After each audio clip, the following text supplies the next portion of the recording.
여성 가운데 아주 뛰어난 여성이 있습니다. 이제 그러니까 여성들의 그 사회적 역할이 이제 부각되기 시작하는 시기다, 이렇게 볼 수 있고요. 우리 천주교 안에서도 아주 뛰어난 여성들이 많이 나오게 됩니다. 그런데 천주교를 믿지 않아도 사회적으로 아주 뛰어난 역할들을 하는 분들이 있어요. 그 가운데서 제가 한 분을 소개하면 사주당 이씨라는 분이 계십니다. 사주당 이씨인데요. 그분이 쓴 책이 태교신기라는 책이 있어요. 태교신기. 그러니까 아이를 낳을 때 어떻게 아이를 잘 낳을 수 있을까? 아이를 어떻게 태교를 해야 될까? 여러분들 태교하면은 이거 특히 동양 문화 가운데서도 우리나라에서 상당히 발전한 또 태교 문화가 있습니다. 그런데 중국에서부터 이 태교 문화가 우리에게 전해졌다고 할 수 있는데요. 이 내용에는 없습니다. 그런데 이제 제가 1800년대 그 태교신기라는 책을 사주당 이씨 그 부인이 쓰는 거죠. 그분이 성함이 호가 사주당이에요. 그 예전에는 우리가 신사임당 이렇게 얘기하죠. 그런 식으로 신씨죠. 신씨. 그 성만 이렇게 얘기합니다. 이름은 얘기하지 않고요. 그런데 그 사주당 이씨 그분이 태교신기라는 글을 쓰면서 전통적으로 중국에서부터 우리나라에 이르기까지 태교는 어떻게 해야 된다 하는 책을 1800년도에 내는데 그 책을 한문으로 썼어요. 이건 여성의 한문으로 썼고요. 그 책을 그 아들이 유명한 이제 한의학자인데 그 아들이 다시 언해를 씁니다. 한글로 다시 쓰는 그런 책이에요. 그래서 그런 책들이 이제 나오기 시작하는 것. 여성의 역할이 상당히 새롭게 사회적으로 부각된다는 것을 우리가 한번 생각해 볼 수 있습니다. 여러분들이 뭐 며느님을 본다든지 혹은 누구와 또 선물할 수 있는 그런 책이에요. 일본 사람들이 강점기 때 이 책을 가져갔습니다. 그래서 이걸 전부 일본어로 번역해서 일본 전역에다 뿌렸어요. 그렇게 이건 좋은 책이다. 어떻게 아빠가 어떤 자세를 가져야지 좋은 후손을 볼 수 있는지 그런 얘기를 했는데요. 그 다음에 이제 그 윤지충 관상현의 그 진산사건, 여러분들이 전주 중앙성당 가보면 그 중앙성당이 거기가 이 진산사건으로 그분들이 이제 거기서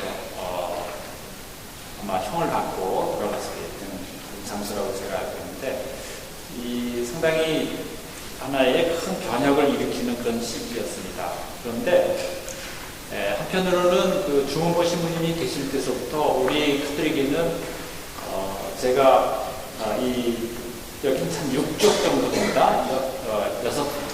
6페이지 요게 중간 정도 지금 말씀드리고 있는 겁니다. 강환숙이라는 아주 뛰어난 여성이 있어요.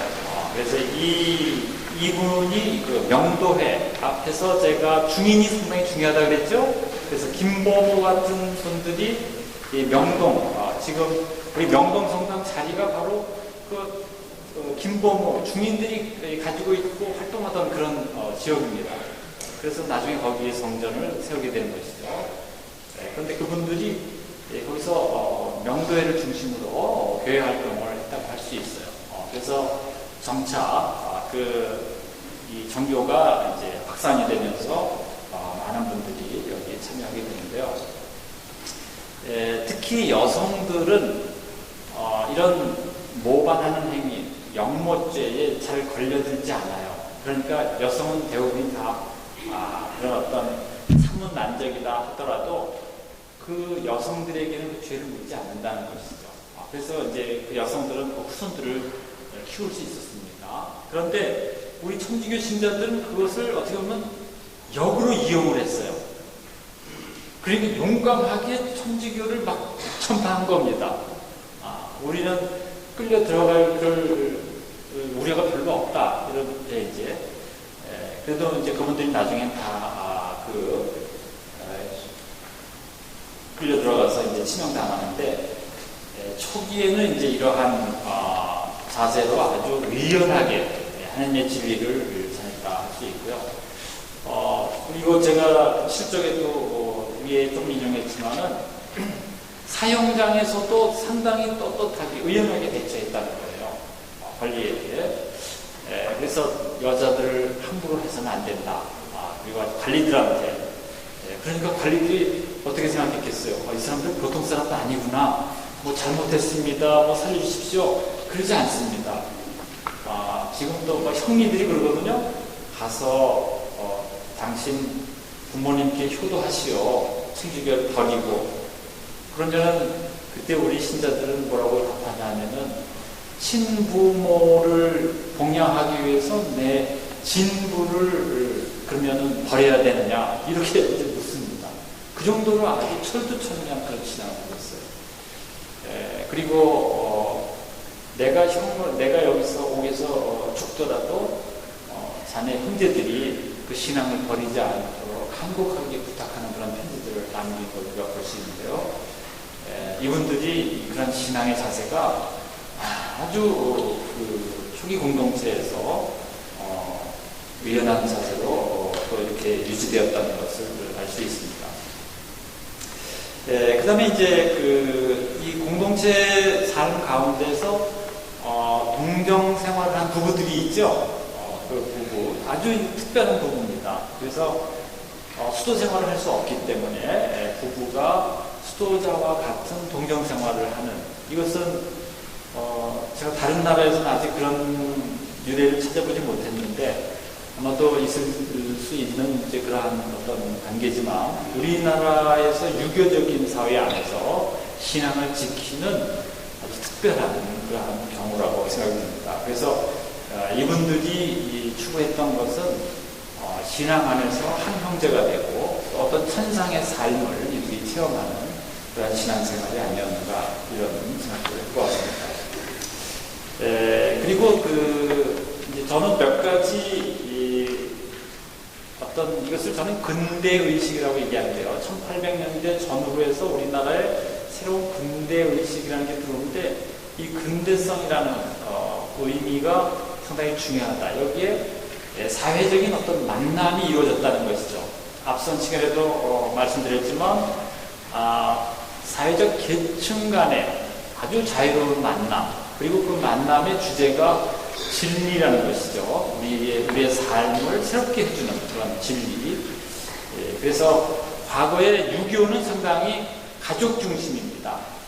그래서 우리가 가문이라는 말을 쓰잖아요. 뭐 종갓집, 전부 이 집 가와 중심이 되어 있어요. 그런데 이제는 그러한 가문을 벗어나서 더 큰 어떤 형제적 관계, 하느님 안에서의 신앙 공동체로서의 가문을 생각한다는 것이죠. 그런 점에서는 하느님의 자녀, 또 과거의 폐쇄된 공동체가 아니라 열린 공동체로서 언제든지 새로운 형제들을 우리가 받아들일 수 있는 그런 자세가 되어 있다. 참 기쁨이 무엇인지, 참 복음이 무엇인지를 이분들이 체험했기 때문에 그 복음을 나누는 형제적 삶을 살았다는 것이죠. 그리고 그분들이 늘 얘기했던 것이 대군 대부의 큰 임금님보다 더 큰 임금님, 아버지보다 더 큰 아버지, 그것이 대군 대부거든요. 그래서 하느님에 대한 호칭을 그렇게 육아적인 호칭을 사용하면서도 그 의미를 확장하고 더욱더 심화시켰다고 볼 수 있는 것이죠. 그리고 이분들이 아주 어려운 지경에 있을 때 형제적인 우애가 상당히 아주 친밀했어요. 그래서 어려운 사람들을 도우고 누가 치명당하면 그 가족들을 다 돌보고 이러한 아주 형제가 돋보였기 때문에 그 후대에도 그런 얘기를 했죠. 대원군 시대 때 이제 마지막 그 박해가 오게 되는데요. 대원군이 천주교를 믿는 사람을 천주학쟁이라고 했어요. 천주학쟁이들이 잘하는 게 세 가지가 있다 그랬어요. 천주학쟁이들이 잘하는 게 세 가지 뭘 이 사람들이 잘하는가? 이 사람들이 잘하는 게 언문을 잘한다고 했어요. 언문이라는 것은 한글이죠. 왜 한글을 잘했겠어요? 이때 학자들이 중국어로 된 한역서들을 가져다가 교리서, 성서 이런 책들을 전부 한글로 번역을 하기 시작했습니다. 그래서 언문들을 사용한 것이죠. 언문은 지금 우리가 쓰는 한글입니다. 그런데 그 당시에 한글은 누구의 언어였겠어요? 누구의 글이었겠어요? 보통 여성들의 글이었습니다. 여성들이나 좀 어떻게 보면은 보통 사람들의 글이었어요. 학자들은 어떤 글을 쓰는 거예요? 한문을 쓰는 거죠. 한문을 써야지 좀 지식인 같잖아요. 근데 아니에요. 언문을 쓰기 시작하면서 언문이 확산되기 시작한 겁니다. 사람들이 이 한글을 띄면 내가 진리에 다가갈 수 있다. 이런 생각들을 갖게 된 거예요. 어려운 한문이 필요 없습니다. 그래서 학자들은 전부 그것을 언문으로.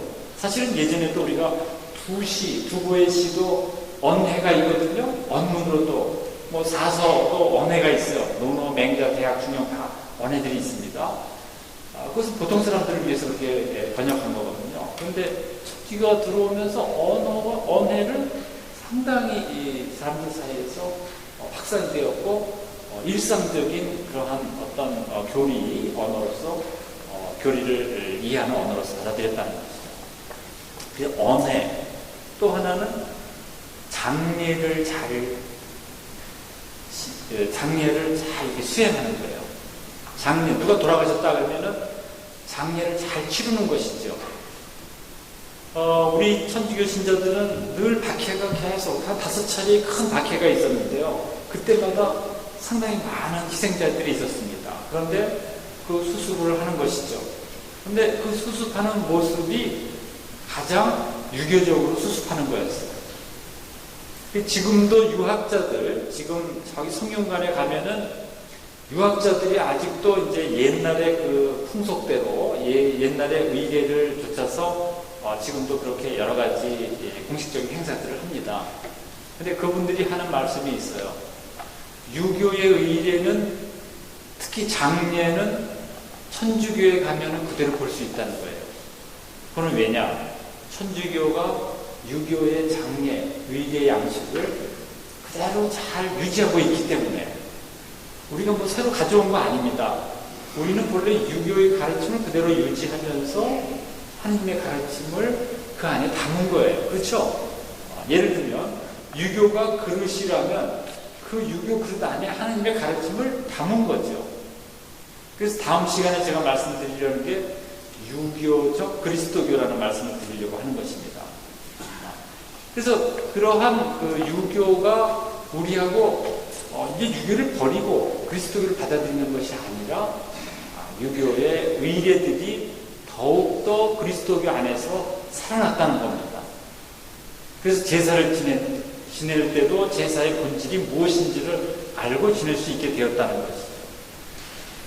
공자님이 정말 그 유교를 종교라고 세운 게 아니거든요. 본래 유교라는 것은 우리 삶의 관습이고 또 인간의 삶의 어떤 양식이라고 할 수 있어요.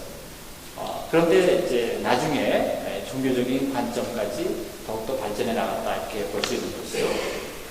그래서 두 번째는 의례, 특히 장례 의식을 상당히 진정성이 있게 잘했다 하는 것입니다. 세 번째는 대원군은 밀초를 잘 만들었다 그런 얘기 있어요. 왜냐? 숨어서 이렇게 촛불 켜고 또 말씀을 읽어야 되기 때문에. 또 일설에는 독을 잘 만들었다 그런 얘기 있어요. 옹기장이 독을 만들었잖아요. 천주교 신자들이 숨어서 먹고 살 수 있는 게 뭐예요? 독을 만드는 거죠. 그렇게 해서 옹기장이라는 그러한 얘기도 있습니다. 근데 저는 아무튼 대원군이 보기 정말 잘 봤어요. 언문을 잘한다, 의례를 잘한다. 지금도 우리가 누가 돌아가시면은 대본에 어떤 분들이 봉사 가십니까? 연령에서 봉사 가시죠? 그분들이 연도하시죠? 그래서 대세를 줬는데 가서 우리가 10명에서 가서 그분들을 아주 흑진히 모십니다. 그때 사람들이 감동하고 천주교에 상당히 많이 오는 경우를 우리가 볼 수 있어요. 그런 것이 이 교회 가르침 안에서 우리 전통이 되어 온 것이죠. 이것은 외국에 가면 볼 수가 없습니다. 제가 독일에서 본 적이 없어요. 독일에서는 부모님 돌아가셔도 언제 발인식 하냐 그날에 가고 그래요. 우리처럼 막 가서 며칠 동안 상여하고 막 죄인처럼 그 배옷을 입고, 요새는 배옷 안 입지만요. 그런 문화가 없죠. 그래서 그러한 전통 문화를 잘 수용하고 그것을 바탕으로 그리스도교 의례를 우리가 그 안에서 실천해 왔다는 것이 우리 천주교의 큰 어떤 새로운 전통이 되었다 할 수 있겠습니다. 그래서 이러한 그 의례가 우리 안에서 상당히 발전했는데요. 이러한 의례뿐만이 아니라 또 이 순교라는 말 자체, 제가 순교 9페이지에서 이제 순교에 대해서 좀 썼는데, 이 목숨을 바쳐서 진리를 위해서 내 목숨을 바칠 수 있다 하는, 전통적으로 동양에서도 맹자나 공자님이 이런 말씀하신 적이 있습니다. 살신성인이라는 말 들어보셨죠? 네, 그래서 내가 내 목숨을 바쳐서 저 인을 이룬다 그랬어요. 성인이거든요. 인을 이룬다. 그런데 맹자님은 뭐라고 얘기하냐면 사생취의라 그랬어요. 내 목숨을 버려서, 버릴사거든요. 내 목숨 사생이죠. 얻다, 의를 얻는다 그랬어요. 그래서 이미 유교 안에서도 우리가 궁극적 가치를 내 신념을 위해서 내 목숨을 바칠 수 있다, 이런 정신이 있습니다. 그래서 예전에 많은 학자들, 또 학자가 이것이 진리다 하면은 내가 목숨을 두려워하지 않고, 내 목숨을 잃는 것을 두려워하지 않고 상수하고 그러지 않습니까? 그런 것도 다 그러한 전통 때문에 그런 것인데요. 우리 가톨릭이 들어오면서도 이러한 진리 안에서 진리를 지키는 그러한 전통이 유교 전통과도 연계되고, 또 그리스도교 전통 안에서의 순교 전통과도 잘 이것이 접목이 됐습니다. 그래서 그 진정한 자유, 진리 안에서 우리가 산다는 것, 이것을 순교를 통해서 해냈다고 할 수 있는 것이죠. 그래서 우리가 여러 나라에서 순교자들이 나온 것을 볼 수 있는데, 특히 우리나라의 여러 순교자들, 어린 순교자도 있고요, 또 여성, 정말 어떤 학자들, 또 사회계급적으로는 아주 왕족에서부터 그런 천민에 이르기까지 여러 사회적 계층에서 각각이 가지고 있는 순교적 사회적 의미들을 새롭게 우리에게 전해줬다고 할 수 있습니다. 그래서 저는 어떻게 보면은 우리 교회에서 예전에 정의구현사재단에서 이런 말씀하신 적이 있는데요. 순교를 강요하는 사회의 가치관과 권력에 대항하는 강력한 강이다. 그러니까 순교를 강요하는 사회적 어떤 가치관과 권력에 대항하는, 사람이 이 사람을 내가 희생시키면은 이 사람들이 결코 다시는 이러한 진리를 찾지 않겠지 하는 것이 아니라 그것을 저항할 수 있는 그들의 힘이 그 죽음에 있다는 것이죠. 이것은 상당한 어떤 도전이고, 또 그들이 무엇을 위해서 이렇게 사는지를 보여주는 하나의 힘이라고 할 수 있겠습니다. 그래서 이 일반적인 어떤 이해로는 우리가 순교를 잘 받아들이기 힘듭니다. 그런데 사람들이 일반적인 어떤 삶의 지평을 넘어서 진정 죽음을 넘어서 우리가 영원한 생명을 가질 수 있다는 것, 또 죽음을 넘어서 하느님과 완전히 일치한다는 것, 이러한 강렬한 믿음을 이 죽음을 통해서, 순교를 통해서 보여줬다는 것이죠. 그래서 이제 이런 점에서 순교자들의 삶이 이 시대에도 우리에게 많은 깨우침을 주고 있습니다. 우리가 어떻게 하는 것이 순교인가? 지금은 그런 죽음을 강요하는 순교는 이 사회에는 더 이상 없는 것이죠. 그러나 우리가 어떻게 살 때 순교자의 그런 마음과 일치하면서 그 뜻을 따르면서 우리가 살 수 있는가? 이것은 또 하나의 우리의 신앙인의 과제이기도 합니다. 그래서 저는 육적인 지평, 어떤 일반적인 어떤 지평을 넘어서 영적인 그런 지평으로 나아가는 것이다. 이렇게 볼 수 있고요. 다섯 번째는 제가 민중 문화의식이 새롭게 발전되었다. 이런 얘기를 썼는데요. 이것이 이제 앞서 말씀드린 그 언문하고도 관련되어 있습니다. 언해. 그런데 저는 개인적으로 이런 생각을 하고 있어요. 우리가 전통적으로 배워왔던 유교의 경전들을 우리 천주교 신자들이, 새로운 신앙인들이 유교 경전들을 이제는 우리가 버려야 될 어떤 경서로 생각하지 않고 그 경서의 가르침이 우리를 받아들이게 한 하나의 밑바탕이 되었다. 이렇게 생각했다는 거죠. 즉, 여러분들이 생각할 때 이스라엘 백성들이 믿었던, 그들이 신앙을 고백했던 책들이 있죠. 우리가 구약이라는 책입니다. 구약의 문헌으로 남아있는데요. 그래서 이스라엘 백성들이 그 구약을 읽고 또 전승하면서 자기들이 하나님과 그분들이 어떤 관계를 맺어왔는지를 깨닫게 되었는데, 우리 민족도 사서삼경이라는 전통적인 유교의 경전을 그냥 유교의 경전이라고 생각하지 않고 우리를 하느님에게로 인도하는 그러한 경전으로 생각했다는 겁니다. 그러니까 저는 사서삼경이 우리에게는 구약과도 같은 책이라고 얘기할 수 있습니다. 그러니까 우리가 사서삼경 집에 갖고 계시죠? 틈날 때 한번 보세요.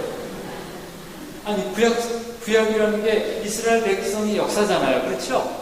거기에 뭐 시문학도 있고요. 어떤 문학적인 작품도 들어있습니다. 이야기, 어떤 설화도 있고요. 아주 그 이스라엘 민족의 어떤 문화, 총체적인 문화가 담겨있는 게 구약이거든요.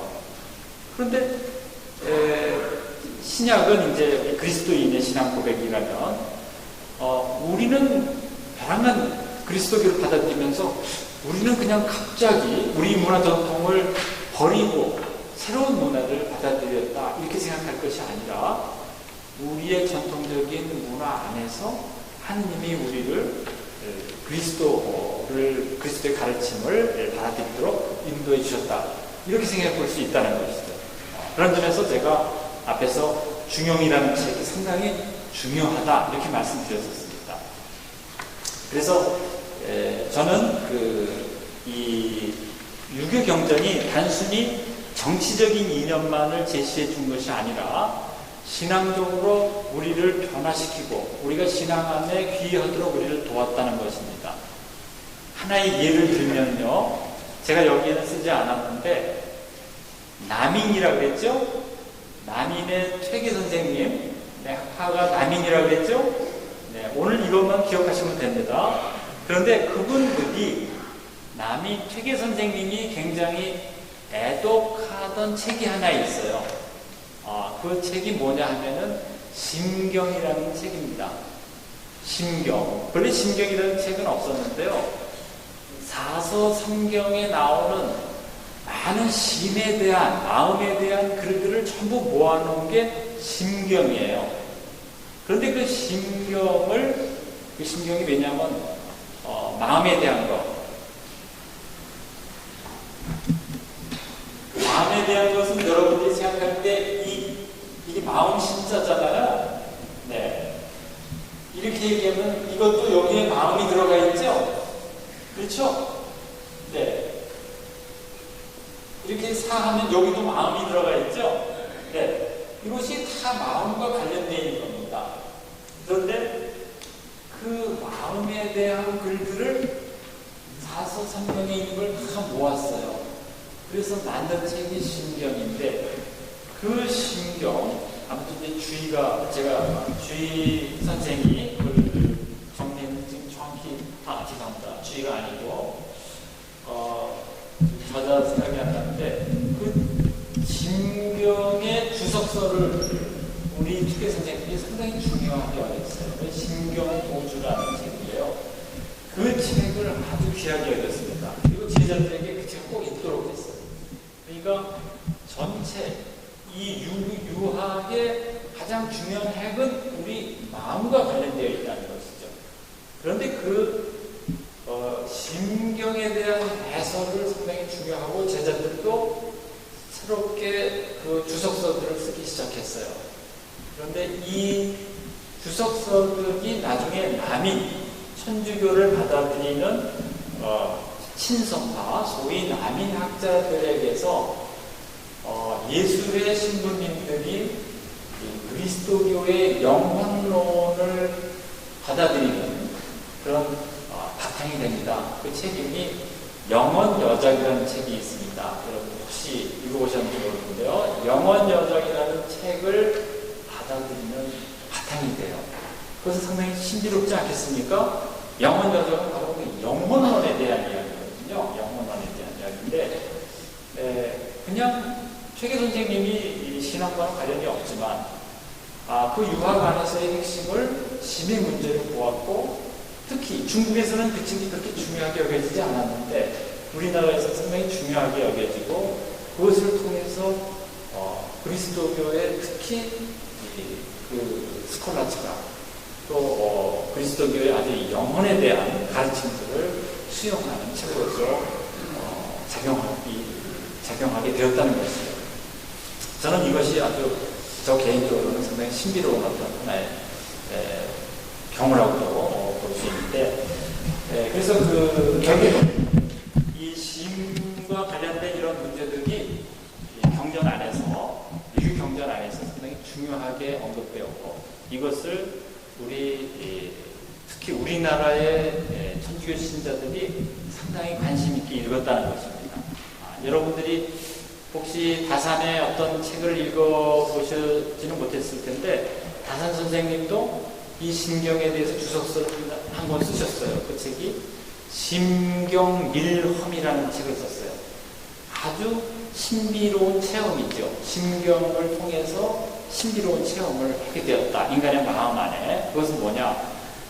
우리 인간의 마음이 그러한 종교적 체험을 할 수 있는 그러한 어떤 요체다. 이것을 얘기하고 있는 것입니다. 우리가 하나님을 체험하는 것은, 우리가 신앙적인 체험을 하는 것은 그냥 하는 것이 아니라 우리 마음 안에 그분이 오신다는 것이죠. 그것을 한번 이러한 경우들을 통해서 우리가 한번 볼 수 있습니다. 제가 민중문화와 관련돼서 여기에 조금 쓴 것은, 민중문화의 의식이라는 것은 언해를 통해서 우리의 교리서들, 또 성서와 관련된 내용들, 또 그 밖에 여러 책들이 우리에게 소개되었는데, 저는 천주 가사라는 그러한 그 문학적인 어떤 장르가 상당히 발전했다고 할 수 있겠습니다. 이것은 꼭 우리 천주교뿐만이 아니고요. 1860년대에 그 동학이 또 일어나거든요. 그 동학 안에서도 이러한 가사 문학이 상당히 일어납니다. 그러니까 우리나라에 그 언문에 대한 문학적 운동이 일어나는 것이죠. 가사 문학. 이것도 이제 근대성하고 상당히 관련되어 있는데요.